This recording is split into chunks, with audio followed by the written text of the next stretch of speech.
నా దరిద్రం ఏంటంటే ఆడొప్పుట్లేదని నేను కూడా బంద్ చేస్తున్నా. మా దోస్తుగాడు పేక అన్నాడు సార్, ఇది నీ దోస్తుగాడు నువ్వు పెళ్లి చేసుకున్నా పేక అని అంటాడు. ఎస్ సార్, నీ తోడబుట్టినోని కూడా నీకు ₹1,00,000 రావడం ఇష్టం ఉండదు మచ్చా. అది అర్థం చేసుకో నువ్వు. ఫస్ట్ ఈ ఆట నీది, మొదలు పెట్టాల్సింది నువ్వు, ఆడాల్సింది కూడా. మిగతా సపోర్ట్ కొడతారు, నువ్వు గెలిస్తే ఓడిపోతే తిడతారు గంతే. అలా పాత్ర గంతవరకే, ఆట మాత్రం నీదే. అవునా కాదా? ఇప్పుడు సింపుల్ గా చెప్పండి, వెస్ట్ బిజినెస్ బాగుందా లేదా? ఏం చేయమన్నారు నిన్ను?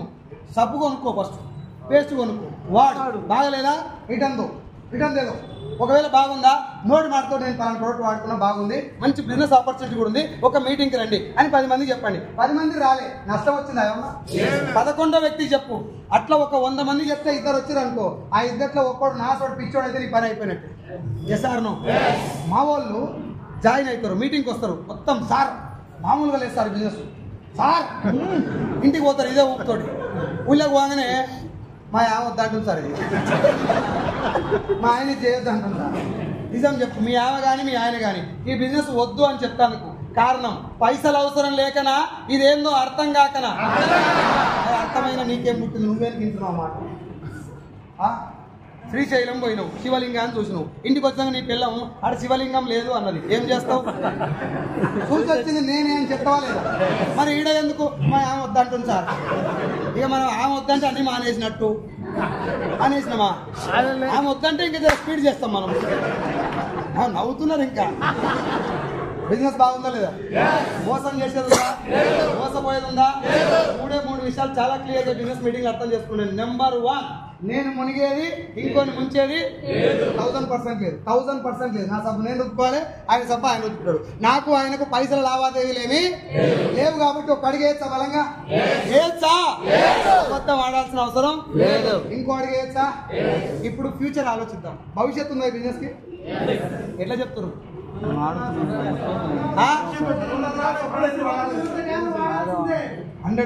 ఆయన చెప్పింది అర్థమైందా మీకు?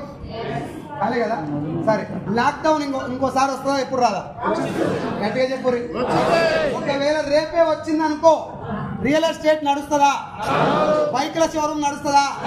కార్ల షోరూమ్, బంగారం షోరూమ్, స్కూళ్ళు, కాలేజీలు, సబ్బులు, షాంపులు, ఫ్లోర్ క్లీనర్లు, ఆడోళ్ళు మగోళ్ళు అందరూ ఏడుంటారు అప్పుడు. ఇట్లా ఆడోళ్ళు యూట్యూబ్ చూసి వచ్చినారంటూనే ఉంటారు. ఆ వంటల ప్రయోగం ఎవరి మీద చేస్తారు? ఏమైనా జాడిచ్చి పిస్టిల్ గిట్ట లూజ్ అయితే ఏడికి పోవాలి? బాత్రూమ్ క్లీనర్ కావాలి. ఎస్ఆర్ను 4-5 సార్లు పోయినాక తానం చేయాలంటే సబ్బు కావాలి, షాంపు కావాలి. ఇంటికాడ ఉన్నాం కాబట్టి తానం 3 సార్లు చేస్తారు కాబట్టి సబ్బులు, సరుకులు, షాంపులు అవసరం ఉంటుందా ఉండదా? భూమి మీద మనిషి పానంతో ఉండి వాడు తానం చేస్తే చాలు, పువ్వులు ఇంత చాలు, బిజినెస్ కు డోకా. ఇంత చిన్న ఆలోచనతో వచ్చిన నేను దీంట్లో పెద్ద ఏం సెర్చ్ చేయలేదు. సబ్బు చచ్చిపోయినాక వాడాలి, కన్ను చెప్పింది సింపుల్ గా. సబ్బు చచ్చిపోయినాక వాడాలి కాబట్టి బిజినెస్ లో డోకా లేదని చెప్పి నేను వస్తే, నా క్లాస్మేట్ నా డిగ్రీ చదువుకున్నాడు, ఎంటెక్ చేసిండాడు. ఇంటర్మీడియట్ చదువుకున్నాడు, ఎంటెక్ చేసిండు. ఏం చేసిండు? మీటింగ్కి వచ్చి, మన డిగ్రీ డిస్కంటిన్యూడ్ మచ్చా, వాడు ఎంటెక్ చేసిండు. మీటింగ్కి వచ్చి, బ్రో నేను నీ అంత ఈజీగా జాయిన్ గాను, లోపలదాకా సెర్చ్ చేస్తాను. సరే ఎంటెక్ చేసిండు కదా, మాస్టర్ ఆఫ్ టెక్నాలజీ, సెర్చ్ చేయాలి కదా, చేయాలా చేయొద్దా? చేయరా అని చెప్పిన. ఎన్ని నెలలు చేయాలి? నెల, 2 నెలలు, 6 నెలలు, సంవత్సరం, 2 साल, 3 साल, 4 साल हो गया. 4.5 ఏళ్ళు అయిపోయింది. ఏ బోర్ పొక్కలు పోయిండో ఏమాడు, ఏ మ్యాన్ హోల్ తీసుకొని లోపల పడ్డాడు. పోనీ నువ్వు చెప్పు నాకు, ఏముంది సెర్చ్ చేస్తాను. సంతూర్ సోప్ ఏం సెర్చ్ చేసి వాడినావు? మ్యాగీ నూడిల్స్ ఏం సెర్చ్ చేసి తింటున్నావు? కంగాలని తెలిసినా తింటున్నావు వాళ్ళు లొట్టలేసుకుంటా. నేను ఇక్కడ మంచిదా కదా టెస్ట్ చేయమని అడిగా నేను. సెర్చ్ ఏం తలగబడ్డది ఇలా? ఏం సెర్చ్ చేస్తావు? డైరెక్ట్ సెల్లింగ్ హిస్టరీ సెర్చ్ చేయి, ఎన్ని ఏళ్ళు పడుతుంది? దరిద్రం నెత్తి మీద డిస్కో ఆడితే నేను సెర్చ్ చేస్తా, పూర్తిగా చదువుకుంటా, 4 రోజులు అయినాక దిగుతా. నేను దిగితే మామూలుగా ఉండదు, నువ్వు దిగుడొద్దు దింపుడొద్దు, మామూలుగా చేయి బిజినెస్. ఈ బాలకృష్ణ డైలాగులు అసలే వద్దు. ఎస్ఆర్నో బిజినెస్ లో నిజాయితీ ఉందా లేదా చూడు, ధర్మబద్ధమైన బిజినెస్ కాదా చూడు, పని చేస్తే పైసలు వస్తాయి కానీ. ఎస్ఆర్నో మాకు మా ఎంఎస్ఆర్ గారు డైరెక్ట్ సెల్లింగ్ ఇవన్నీ ఏం చెప్పలే. నువ్వు నిలబడు, సబ్బు రుద్దుకో, జనాలతో రుద్దుకోమని చెప్పు కానీ. అంత చిన్న సింపుల్ తోటి నిలబడ్డాం మేము. ఇప్పుడు ఏంటంటే కొంచెం అవేర్నెస్ పెరిగింది కాబట్టి డైరెక్ట్ సెల్లింగ్, నెట్వర్క్ మార్కెటింగ్ ఇవన్నీ మాట్లాడాల్సి వస్తుంది. ఇవన్నీ మాట్లాడినాక కూడా చూస్తుంది జనాలు. పోనీ 900 జాబులు పడ్డాయి అనుకో, 9 లక్షల మంది ఒకరి మీద ఒకటి అప్లై చేస్తారు. అందరికి వస్తాయా?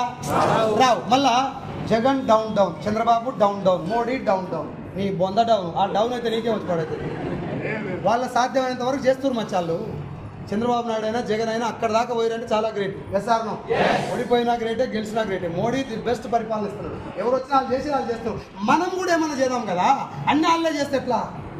ఎస్ఆర్నో పోనీ కానిస్టేబుల్ జాబ్ కోసం పరిగెత్తేటప్పుడు ఎట్లుంటాడు మనిషి? చిరుత పుల్లు లాక్కుంటాడు. చెయ్యి ఇట్లా పెడితే కండ్రా ఇట్లా తిరుగుతాయి. జాబ్ వచ్చిన సంవత్సరానికి ఎట్లా అవుతాడు? నేను మళ్ళీ కానిస్టేబుల్ జాబ్ ఉంది తిరుగుతలే. నేను జాబ్ రాగానే మనసులోకి ఆలోచన, అమ్మయ్యా ఇక అయిపోయింది. టమాటాలు అమ్మేటోడు రిలాక్స్ అవుతాడా? అది బిజినెస్లో ఉన్న పవర్. 24/7 మైండ్ టంగ్ టంగ్ టంగ్ టంగ్ రేపేంది. పుచ్చిపోయిన టమాటాలు కూడా ఎట్లా అమ్మాలనేది ప్లాన్ ఉంటుంది ఆయన దగ్గర. ఎస్ఆర్నో కానిస్టేబుల్ దగ్గర కథం రిలాక్స్. కానిస్టేబుల్ అయినాక కూడా ఎస్ఐకి సిఐకి ట్రై చేసిన వాళ్ళు రాలేరా? వాళ్ళ గురించి మాట్లాడతలేను నేను, ఈ రిలాక్స్ మోడ్ గురించి మాట్లాడుతున్నా. బిజినెస్ లో రిలాక్స్ అయ్యే ఛాన్స్ 24 గంటలు మొత్తం మోగిపోతుంది బిజినెస్. అర్థమైందా? సో నేను మీకేం రిక్వెస్ట్ చేస్తున్నా అంటే, స్కీమ్లు ఉన్నాయి కొన్ని బయట. నువ్వు జాయిన్గా 10,000 కట్టు, ఇద్దరు కట్టి ముందుగా నువ్వు మునుగు, ఇంకో ఇద్దరు ముంచు, నీకు లచ్చ వస్తుంది, కారు వస్తుంది. ఈ లొట్ట పీస్ కబుర్ చెప్పే దాంట్లో పోయి నువ్వు చెప్పు. నాకు పైసలు కట్టించుకున్నాడు జాగ్రత్తగా. మనందరి దగ్గర పైసలు కట్టించుకున్నాడు. ఎత్తేస్తే బాగుపడతాడా, నడిపిస్తే బాగుపడతాడా? ఎత్తేస్తే బాగుపడతాడు. అయిపోయి వాడు ఎంతసేపటికి తొందరగా బయటపడాలి, లేకపోతే దొరికితే ఈ పలుకుతుంది. కాబట్టి ఎత్తేయాలని చూస్తాడు. ఎస్ఆర్నో ఎందుకు? పెట్టుబడి పెట్టింది మనం కాబట్టి, మన జుట్టాని చేతులు ఉంది కాబట్టి. పోనీ 10,000 కడితేనే మనం లాస్ అవుతామా? 1 రూపాయి కట్టినా లాస్ అయినా. 1 రూపాయి కోటి మంది కడితే ఎన్ని అవుతాయి? 10 కోట్ల మంది కడితే 10 కోట్ల రూపాయలు ఇప్పుడు నీ అకౌంట్లో పడ్డాయి. ఎవరి తోట కట్టించాం, లేకపోతే నా అకౌంట్లో పడ్డాయి. మీరు అందరు కట్టారు. నేను తెల్లారి కంపెనీ హ్యాపీ బర్త్డే నేను ఎత్తేసిన. నాకు లాసా లాభమా? గట్టిగా చెప్పు. ఎంత? 10 కోట్లు లాభం. ఈసారి రూపాయి కట్టిండు, ఈయనకి ఎంత లాసు? 1 రూపాయి పోయిందని పక్కన పోలీస్ స్టేషన్ కంప్లైంట్ ఇస్తాడా? అసలు గుర్తుంటుందా? అట్లా నేను ఎంతమందిని ముంచినా, 10 కోట్ల మందిని ముంచినా ఒక్కని కూడా నా మీద కేసు పెట్టాలని సోయి రాదు. ఎస్ఆర్నో అని నేను సంపాదించుకుంది ఎంత? ఇది స్కామ్. ఇది స్కామ్. స్కీమ్ లెక్క స్టార్ట్ అవుతుంది. నీ మనసుకి ఏమనిపిస్తుంది అంటే, రూపాయే కదా, 10,000 కదా, 2,000 కదా అని కడతావు. అది మూట అయినాక ఎత్తేసినాక, మొన్న చిన్న విషయం జరిగింది. 100 రూపాయలు కడితే 300 పడతాయి అని చెప్పారు. 100 పడతారా? 100 కట్టిండు, 300 పడ్డాయి. 1000 కట్టిండు, 3,000 పడ్డాయి. 10,000 కట్టిండు, 30,000 పడ్డాయి. లచ్చ కట్టిండు, పీకినాయి. ఆ విషయం ఇది కాదు, ఇప్పుడు చెప్పేది వినండి. 1,00,000 రూపాయలు పోగొట్టుకున్నాడు. పోనీ మీ 1,00,000 రూపాయలు పోయినాయి. మీ ఆమెకు చెప్తావా? ట్రై చేయి. బంగారం అది అది నాది, నువ్వు లా అనే లోపలే నీ లాగగలుగుతావు. ధైర్యం చేసి పెళ్ళానికే 1,00,000 రూపాయలు పోయినాయని చెప్పుకోలేనుడు పోలీస్ స్టేషన్ పోయి కేసు పెడతారా? ఇగో ఇది జనాల దగ్గర ఉన్న బలహీనత, అలాంటి కంపెనీల దగ్గర ఉన్న బలం. పైసలు వసూలు చేసేది డైరెక్ట్ సెల్లింగ్ ఇండస్ట్రీ కాదు, అది స్కీమ్. డైరెక్ట్ సెల్లింగ్ బిజినెస్ అనే స్కీమ్ కాదు, ఇది ఒక బిజినెస్ మోడల్. ప్రొడక్ట్ ఉంటుంది సార్. ఇక్కడ పైసలు కట్టించినోడు ఎత్తేస్తే బాగుపడతారని మీరే చెప్పారు. అవునా? అవునా? పెట్టుబడి మనం పెట్టినాం కాబట్టి వాడు సేఫ్ సైడ్లో ఉన్నాడు. ఇప్పుడు మనం ఎస్టీలో సోప్ తయారు చేసింది ఎవరు? గట్టిగా చెప్పు. గట్టిగా. ముడి సరుకు ఎవరిది? ప్యాకింగ్ ఎవరిది? మ్యానుఫ్యాక్చరింగ్. వాళ్ళు ఉన్న వాళ్ళందరూ జీతాలు ఇచ్చేది, ఫ్యాక్టరీలో కరెంట్ బిల్ కట్టేది, ట్రాన్స్పోర్ట్. 8 దేశాల్లో ఉన్నటువంటి 450 ప్రొడక్ట్లకు 20-30 కోట్లు ఖర్చు అయితే 100 కోట్లు ఖర్చు అయితే 100 కోట్ల రూపాయలు ఎవరివి? ఇప్పుడు ఎవరివి? ఖర్చు పెట్టినోడు ప్రొడక్ట్ తీసుకొచ్చి ఒంగోలులో పెట్టినోడు లేపేస్తే బాగుపడతా, నడిపిస్తే బాగుపడతా? సరిపోతుంది కదా ఇంత మట్టు. ఇంతకంటే ఎక్కువ ఏం చెప్పాలి? ఎత్తేస్తారు సార్, లేపేస్తారు సార్. నీ జైలకి ఏం పెట్టినావు? లేపేస్తే నీకు అవుతాను. ఇప్పటికిప్పుడు కంపెనీ ఎత్తేస్తే నాకు వచ్చే లాస్ ఏం లేదు, వచ్చే ఇన్కమ్ అవుతుంది తప్ప ఎవరు మోసపోయలేదు. కానీ కంపెనీ లాస్ అవుతుంది ఎత్తేస్తే. ఎస్ఆర్నో? కాబట్టి 21 సంవత్సరాల నుంచి ఇండియాలో మొదలై బయట 8 దేశాల్లో జెండా వాత రెపరెపలాడిస్తున్నటువంటి ఒకే ఒక కంపెనీ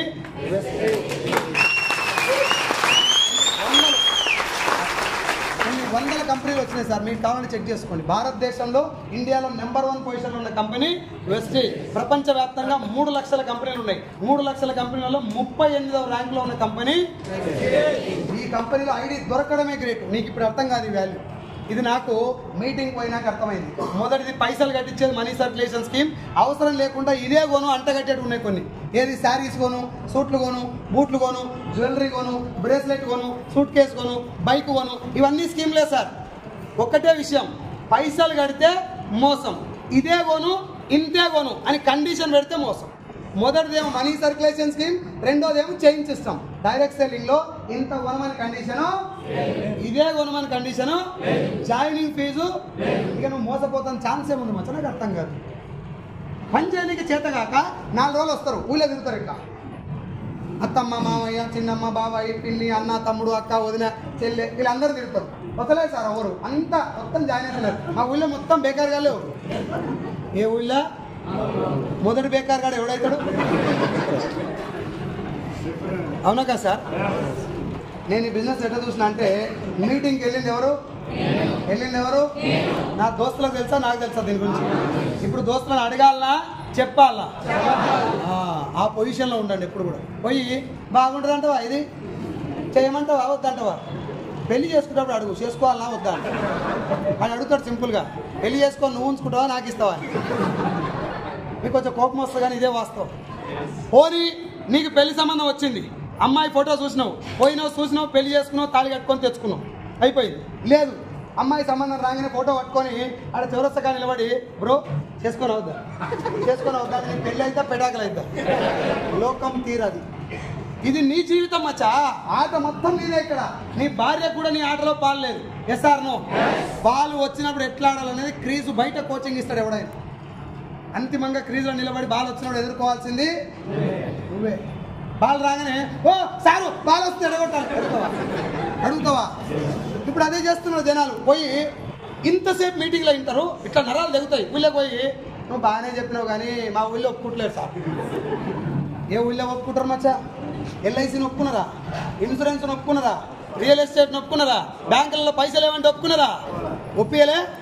ఇప్పుడు ఇన్సూరెన్స్ ఏజెంట్ కాదు, LIC advisor, insurance advisor. Yes or no?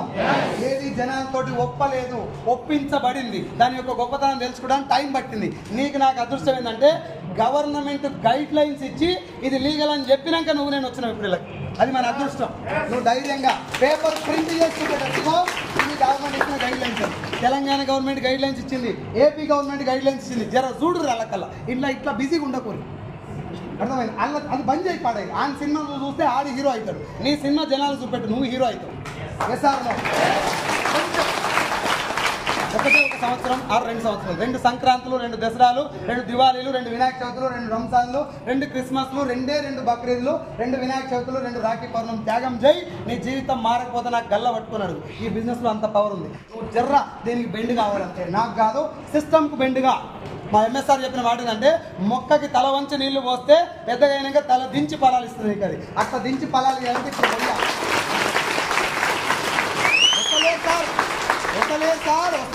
వస్తలేరు sir. ఒక మాట చెప్పు, 10-15 ఏళ్ళ నుంచి కాపురం చేసిన నీ భార్య ఇట్లా చుట్టుకున్న చెప్పగానే కాఫీ ఇస్తా నీకు? నా పిల్లం అంటది, ఏం బీకి వచ్చినా ఆగరాదు. 15 ఏళ్ళు కాపురం చేసిన నా పిల్లం నాకు కాఫీ ఇస్తానికే 15 నిమిషాలు టైం పట్టింది. మందికి ఇట్లా షిట్ గ్యాంగ్ నెట్ వస్తారు మచ్చా నీకు? వింటలేదు సార్. నీ బిడ్డలు వింటురా? నీ కొడుకు వింటున్నా నీ మాట? జనాలు ఎక్కింటురా అనుకుంటున్నావు? మరి నిన్ను టెస్ట్ చేస్తుంది బిజినెస్. ఉంటావా ఊడిపోతావా? ఎవరికైనా రాముని జీవితంలో మందర వచ్చి మంచి చేసిందా చెడ? ఒకవేళ మందర కైకేయి లేకపోతే రాముడు రాజై చచ్చిపోతుంది. మందర వచ్చింది కాబట్టి దేవుడై చచ్చిపోయింది. Yes or no? నిన్ను కూడా ఏదో చెయ్యాలని కొద్ది రోజులు పరీక్షిస్తుంది బిజినెస్. నేను బైక్ మీద 100 కిలోమీటర్ పోయినా, 6 కేజీలు వెనకాల కట్టుకొని 100 కిలోమీటర్ మీటింగ్ పోతే 60 మంది వస్తారని చెప్పారు. 6 కూడా లేడా? వెనుకకి మళ్ళీ తరుచుకుంటా, ఏంది నా పరిస్థితి ఇట్లా అయింది, 13,000 వస్తున్నాయి అప్పుడు నాకు, నా పరిస్థితి ఏంది ఇట్లా అయింది, ఉద్యోగం వదిలేసి ఇంట్లోకి వచ్చినా ఈ బిజినెస్ చేద్దామని కూడా ఎంతమంది అయ్యారని చెప్పి నాకు అనిపిస్తుంటే నేను ఒక దగ్గరికి వచ్చి కూర్చున్నా. ఎప్పుడు ఏంది మొగులు లేదు, మేఘాలు లేవు, ఏం లేవు, ఎండ కొడుతుంది. ఫోన్లో వీడియో కాల్ చేసి మా మిస్సెస్ వీడియో కాల్ చేసి చెప్తున్నా, తెలంగాణ మేనేజర్గా 150 రకాల వంటకాలు ఉన్న హోటల్లో తిన్నా నేను, ఇగో ఇప్పుడు అన్నం బాసిపోయింది, అన్నం ఖరాబ్ అయింది, ఇట్లా వచ్చింది నా పరిస్థితి అని చెప్పి నవ్వుకుంటూ మాట్లాడుతున్నా. ఎక్కడి నుంచో మేఘాలు అల్లుకున్నాయి, బర్రెని కొట్టినట్టు కొట్టింది వాన. ఫోన్ తీసి కవర్లో పెట్టి ఫోన్ ఒక్కటి కాపాడుకున్నా. బ్లాక్ పాయింట్ వైట్ షర్ట్ అట్నే ఉంది, అట్లనే కూర్చున్నా. కింద పక్కన రేకుల షెడ్ ఉంది, పోతే తడవకుండా ఉండొచ్చు కానీ పిడికిలు గట్టిగా పెట్టి నేను అనుకుంటున్నా వచ్చే సంవత్సరం కారు రావాలి, ఇదే ప్లేస్లో కార్లో కూర్చోవాలి, ఇన్నే అన్నం తినాలి. 1,00,000 కారు, 1,00,000 కారు, 1,00,000 నా దగ్గర ఎవరు లేడు. నేనే అనుకుంటున్నా వాన పడతా ఉంది అనుకుంటున్నా. పడువు తల్లి కొట్టు, బయటని కొట్టినట్టు కొట్టు, ఏం కాదు. ఇంకా కసి పెరగాలి. రేఖల కిందకి పోతే కాంప్రమైజ్ అవుతావు. కాంప్రమైజ్ అయ్యే ప్రసక్తే లేదు. సావాలి లేకుంటే గెలవాలి. లొట్ట పీస్ కబురు చెప్పొద్దు, రీల్స్ చూడొద్దు, టైం పాస్ చేయొద్దు, పిల్లలతో గొడవ పెట్టుకొని వేస్ట్ టైం పెట్టొద్దు. ఎస్ఆర్ నో సాధించు మచ్చా అని పిల్లని కూడా ఐ లవ్ యూ చెప్తుంది. నువ్వు ఎప్పుడైనా చెప్పినావు నాకు ఏం బీకినావని చెప్పాలి, ఏం బీకినావని చెప్పాలి. ఇప్పుడు నేను చెప్పే జోక్ తీసుకోండి, సీరియస్ తీసుకోకండి. ఒకవేళ నీ భార్యతో ఐ లవ్ యూ చెప్పించుకోవాలనుకుంటే 5 లక్షలు కొట్టి కారు కొను. నీ భార్య కాదు, ఊరు మొత్తం ఐ లవ్ యూ చెప్తారు నీకు. ఎస్ఆర్ నో జోక్ చెప్పిన జోకుల్లో తీసుకోండి. నా బాధ ఏంటంటే నీ గెలుపు కోసం సమాజం వెయిట్ చేస్తున్నది. నువ్వేమో చేస్తావని చెప్పి ట్రై చేస్తున్నారు. మా వాడు ఇరుగా తీస్తాడు, ఇక టిఫిన్ పెట్టుకొని బయటికి వెళ్తుండు, ఏదో చేస్తాడని పిల్లలు వెయిట్ చేస్తున్నారు. నువ్వేమో వస్తలేదు సార్, అయితే లేదు నాతోటి. చెయ్యాలి లేకుంటే చావాలి, సింపుల్. ఏ లక్ష్యం లేకపోతే వీళ్ళని తొందరగా చచ్చిపోరి అని మహేష్ బాబు చెప్పిండు, నేను చెప్పలే. అర్థమైందా? నేను ఈ బిజినెస్లోకి వచ్చినాక ఎంఎస్ఆర్ గారి మీటింగ్లు అటెండ్ అయిన తర్వాత నాకు అర్థమైన పాయింట్ ఏంటంటే నేను కూడా ఏమన్నా చేయగలుగుతా. అన్ని రాహుల్ గాంధీ, మహాత్మా గాంధీ, అంబేద్కర్ వీళ్ళే చేసుడు కాదు. నా జీవితం, నా పుట్ట జీవితానికి, నా కుటుంబం కోసం నేను ఏమైనా చేయగలుగుతా అని చెప్పి 13,000 వెస్టీలో వచ్చినాయి. జూలై 31 తారీఖు నైట్ 8 గంటలకు కూర్చొని నేను ఒక పని చేశా. 1 గంట సేపు నేను ఆ పని చేయడం వల్ల నా జీవితం ఈరోజు ఇంత మారింది. ఏం చేసినా మీకు మాట చెప్తా, వింటారా? జంట పేపర్ తీసుకున్నావు, 13,000 వెస్టీలో వస్తున్నాయి. నా లాక్డౌన్ తర్వాత జాబ్ మళ్ళీ స్టార్ట్ అయింది, 50,000 వస్తున్నాయి. అవి 50,000 వెస్టీలో 13,000. నాకు 24 లక్షల అప్పు ఉంది. ఏం చేసినావు సార్ అంటే లోన్ తీసుకొని ఇల్లు కట్టిన, అంతే, ఏం చేయలేదు. 24 లక్షల అప్పు ఉంది. పేపర్ మీద ఏం రాసిన అంటే సార్ జాగ్రత్తగా రండి, పాత వాళ్ళకి కొత్త వాళ్ళకి అందరు చెప్తున్నా. జంట పేపర్ తీసుకొని ఇక్కడ రాసిన నెంబర్ 1, నేను భూమి మీద బతికుండంగా చేయాల్సినటువంటి, తప్పనిసరిగా చేయాల్సినటువంటి నా బాధ్యతలు ఏంటివి అని రాసిన. నెంబర్ 1 24 లక్షల అప్పు. నెంబర్ 2, మా నాన్న నా కోసం నేను చూసే బాధలు భరించలేక 7 గుంటల పొలం అమ్ముకున్నాడు. అది మా నాన్నకు బతికుండగానే రిటర్న్ ఇవ్వాలి. ఎందుకంటే అది అమ్మిన బాధతోటి బాయికాడికి వెళ్తాప్పుడు ఏడుస్తుండు, ఇంటికి వచ్చినప్పుడు ఏడుస్తున్నాడు చూసుకుంటా. ఈ బాధ పోవాలంటే ఇది చేసిన పాపం నేనే. మా అయ్య నన్ను ఇల్లు కట్టమని కూడా అడగలే, నేనే కట్టి ఈ అప్రపాలు చేయడం వల్ల అది అమ్ముకున్నాడు. ఇప్పుడు ఆ భూమి నాన్నకి తిరిగి రిటర్న్ చేయాలి. నెంబర్ 2. నెంబర్ 3, నా పిల్లలు స్కూల్కి వెళ్తున్నారు. ఆ స్కూల్కు వ్యాన్ ఉంది, ఆ వ్యాన్ మాట్లాడుతుంది, నా దగ్గర పైసలు లేవు. మా పిల్లలు అడిగేది, ఇంటి ముందుకెళ్ళి వ్యాన్ అవుతుందా డాడీ, నువ్వు ఎందుకు మమ్మల్ని ఎక్కేవంటే వాకింగ్ చేస్తే ఆరోగ్యం ఉంటుందని లొట పీస్ కబురు చెప్పేది. అప్పుడు మాకు పైసలు లేక ఈ చెప్పినప్పుడల్లా స్కూల్కి దించి వచ్చేది, వచ్చేటప్పుడు ఏడ్చుకుంటూ వచ్చేది. నా భవిష్యత్తు, నా భక్తి ఇంతేనా, మారుతుందా మారదా మన జీవితం అని. ఇది మార్చాలంటే పిల్లల్ని స్కూలు చేంజ్ చేయాలి. ఇది 3వది. 4వది, నేను మేనేజర్ ఉన్నప్పుడు మా అత్తగారు మేనేజర్ కార్డు ఇచ్చిన, ఇట్లాగో నేను మేనేజర్ అని. మేనేజర్కి ఇచ్చారు పిల్లని, 10 తులాల బంగారం పెట్టారు. మా మామ చాలా హార్డ్ వర్క్ చేసి 10 తులాల బంగారం నాకు పెడితే, నేను నా భార్యకు పెడితే, నేను బాగా హార్డ్ వర్క్ చేసి అదే బంగారం బ్యాంకులో పెట్టాను. అమ్మో నవ్వుతురు నా చుట్టాలు, దోస్తులు ఎమ్మటే కలుస్తారు. అత్తగారు బంగారం బ్యాంకులో పెట్టిన అల్లుని ఎదురు చూస్తారు అత్తగారు. నేను ఇంటికి పోగానే ఎప్పుడు వచ్చినావు అల్లుడు అని నన్ను, నాకేమో ఎందుకు వచ్చినావురా బడివే అన్నట్టు వినబడి. అంత నామూసిగా ఫీల్ అయ్యి 2 ఏళ్ళు అత్తగారింటికి పోలే. నా భార్య ఊకే తింటారు, ఏం పుట్టింది నీకు, పోవేంది రావేంది మా అమ్మగారింటికి, మీ అమ్మగారింటికి అంటే ఊరితో మాకు రావేందంటే, ఏ అత్తగారింటికి ఊకపోద్దు నామూసి అవుతుంది అని చెప్పేది. నామూసి లేదు, లొట పీస్ లేదు, అవి అమ్మినాం కదా, అవి తీసుకురావాలి. ఈ 4, ఇప్పుడు ఒక మాట చెప్పండి, మళ్ళీ 24 లక్షల అప్పు, 7 గుంటల పొలం, 10 తులాల బంగారం, పిల్లల స్కూల్. ఈ 4 నెరవేర్చడం కోసం నాకున్నటువంటి 2 ఆప్షన్స్. 1 50,000 జాబు, 2 13,000 వస్తున్న వెస్టీజు. ఎవరు నమ్మనటువంటి వెస్టీజు, నా పిల్లం కూడా బిలీవ్ చేయనటువంటి వెస్టీజ్. ఇప్పుడు నేను మీకెవరికి వెస్టీజ్ తెలియదు, నేను నీ దగ్గరికి వస్తున్నా అంటే మీన్స్ అందరూ అనుకోరు అట్లా, నీ దగ్గరికి వస్తున్నా. ఏమడుగుతున్నా అంటే, సార్ నాకు 24 లక్షల అప్పు ఉంది, 50,000 ఉద్యోగం ఉంది ఆల్రెడీ, నాకు 13,000 ఒక కొత్త బిజినెస్లో వస్తున్నాయి. ఇప్పుడు నేను ఉద్యోగం వదిలేద్దాం అని అనుకుంటున్నా, నువ్వేమంటావు అని అడిగినా. ఏం చెప్తావు నాకు? గట్టిగా మాట్లాడు. పిచ్చికిట పట్టిన అదే నీకు అంటారా మైండ్ ఏమైనా దొబ్బిందా? 50,000 ఉద్యోగం వదిలేటందుకు వెస్టీజ్లో 50,000 వచ్చిందాక ఆగు అంటారా? అప్పుడు లోకం మొత్తం అదే చెప్పింది నాకు, ఆగు, వద్దు వద్దు వద్దు వద్దు. నేను క్వశ్చన్ వేసుకున్నా, ఈ వద్దంటోళ్ళు ఎవరికైనా వెస్టీజ్ గురించి తెలుసా? మీటింగ్ పోయింది ఎవరు? ప్రొడక్ట్ ఎవరు వాడిరు? ఫ్యూచర్ ఎవరు చూసిరు? 6 నెలలు 1,00,000 కూడా తీసుకున్న వాళ్ళని చూసింది ఎవరు? నిర్ణయం తీసుకోవాల్సింది ఎవరు? అక్కడ నేను కరెక్ట్ రోల్ ప్లే ఏం చేసిన అంటే 13,000 వెస్టీజ్ నేను పట్టుకుంటా, 50,000 ఉద్యోగాన్ని వదిలేస్తా అని నా భార్య చెప్తే ఈ బలుగుతుంది అని అన్నది. నేనేం చెప్పిన అంటే అది భయమా కోపమా? ఏమన్నా అయితే అని భయం, పిల్లలు ఉన్నారు కాబట్టి. నేనేం చెప్తున్నా నా భార్య కంటే, నేను గుడి మెట్ల మీద అడుక్కుతేనే పొజిషన్ వచ్చినా నిన్ను ఇంట్లోకి వెళ్ళి బయటికి వెళ్ళకుండా నేను చాలు, నన్ను నమ్ము, ఈ బిజినెస్లో 1 సంవత్సరం నాకు టైం, నేను బయటికి వెళ్తేప్పుడు నాకు ఫుడ్ పెట్టి పంపి అంటే నువ్వేం చేయవు అని చెప్తే నా భార్య కూడా ఒక్క క్వశ్చన్ కూడా అడుగుకుండా బయటకు పంపించింది. 13,000 అప్పుడు జాబ్ వదిలేసిన. అది నా జీవితంలో నేను తీసుకున్న అతిపెద్ద కఠినమైనటువంటి నిర్ణయం నాకు సంబంధించి. ఆ నిర్ణయం ఆ రోజు తీసుకోకుండా లైఫ్ ఎట్లుండదని మీరే చెప్తారు. తర్వాత 13,000 వెస్టీజ్ పట్టుకొని 50,000 ఉద్యోగాలు వదిలేస్తే 13, 26 అయింది, 29, 43, 47, 66, 88, 90,000, 97,000, 1,04,000, 1,32,000, 1,55,000, 1,66,000, 2,15, 2,25, 2,78, 3,31, 3,65, 4,20, 4,52, 5,26, 6,29, 6,43, 6,56, 5,77, 4,97, 6,60, 6,4, 7,17, 7,17, 5,52,000. లాస్ట్ మంత్ నా చెక్కు 4,92,000. నేను మీకు తగ్గింది పెరిగింది అన్నీ చెప్పాను. ఇది బిజినెస్, జాబ్ కాదు. సమానంగా వస్తాను. బిజినెస్ పెరిగితే ఇన్కమ్ పెరుగుతుంది, బిజినెస్ తగ్గితే. నేను ఇప్పటిదాకా వెస్టీలో జాయిన్ అయిన కాడికి వెళ్ళి హైయెస్ట్ ఇన్కమ్ చెప్పాలా, లాస్ట్ మంత్ ఇన్కమే చెప్తాను. అది చెప్తేనే నాకు కూడా మంట ఉంటుంది లోపల. నా లాస్ట్ మంత్ ఇన్కమ్ 4,92,000, రైట్. నేను జాయిన్ అయింది బిజినెస్లో 9వ తారీఖు జూన్ 2020లో. ఇప్పటికి 5 సంవత్సరాలు కంప్లీట్ అయింది. అమ్మాయిని నేను ఈ బిజినెస్లోకి వచ్చినప్పుడు ఫస్ట్ టైం నేను కొన్నది 1400 పెట్టుకున్నా, 118 రూపాయలు నాకు వచ్చినాయి. అక్కడి నుంచి ఇక్కడ దాకా లెక్క పెడితే నేను తీసుకున్న టోటల్ ఇన్కమ్ ఎంత అంటే 1,44 లక్షలు. ఎంత? ఇప్పుడు చెప్పండి, 24 లక్షలు అప్పు ఉంటుందా పోయి ఉంటుందా?